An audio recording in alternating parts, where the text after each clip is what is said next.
There's only two reasons I would take a 25-hour flight to go see somebody. One would be because they're paying, or two, because I really like you. And since I'd never been to Asia, I was like, you know what? Let me pack these bags. I got to the airport at 4:30 in the morning. This gentleman tried to help me with my bag, but this machine was broken, so we had to end up going to the counter. I'm heading from Toronto to Newark to Singapore to Thailand, all in one day. And one of the flights I'm taking is actually the second longest in the world. It is an 18-hour direct nonstop flight from Newark to Singapore. And you see how happy I am this morning? That's how you know I'm just having a good day. I grabbed some drinks at the lounge, and they had like yogurt, fruit, and some muffins. This lounge is really not that great, but the choices were slim because of how early it is. And you already know I'm vlogging. I did get a new MacBook, so I'm gonna be editing and posting all my vlogs this month. I had some yogurt with granola, and I'm just obsessed with the way my red nails pop. And then before I knew it was time to board, I felt like I was getting on a private jet. And this flight to Newark was quick and easy. I saw the sunrise, and I thought it was so beautiful. I also saw the thing that they attached to the plane for the first time, so I thought that was really cool. I believe I've only been to the Newark airport once, and I do not really like it. To get to the terminal I had to go to, I had to take a bus, and then I had to take an air train because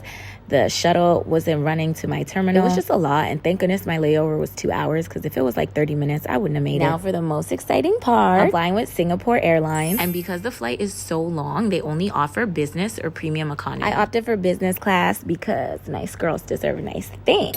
They gave me a hot towel and some champagne, and the menu was so detailed, I literally felt like I was at a restaurant. This flight attendant was actually such a sweetheart. They came out with the first meal. This was the sea bass and potatoes. If you know me, I'm a pretty simple eater, but I'm trying to step out the box. They also had a ton of snacks. I took a mini nap, and when I woke up, they had more snacks and also made my bed. Then it was time to eat again. I got this drink, which I think is called a Singapore Sling. I also had some noodles and shrimp. This food was so good. Literally chef's kiss.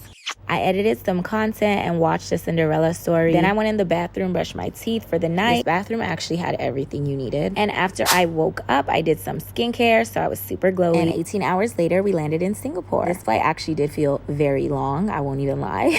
I felt like I was on that plane for 2 days, but I ain't mad at it. It was a great flight. I got on my last flight to Thailand. I had another hot towel and more food, and then we landed in Thailand. Since they don't use Uber, I booked a Grab and made my way to the hotel. It's right by the airport because I only need it for 1 day. It's not a solo trip, but it's a solo night, only until tomorrow. So make sure you stay tuned for all the fun. Okay, bye.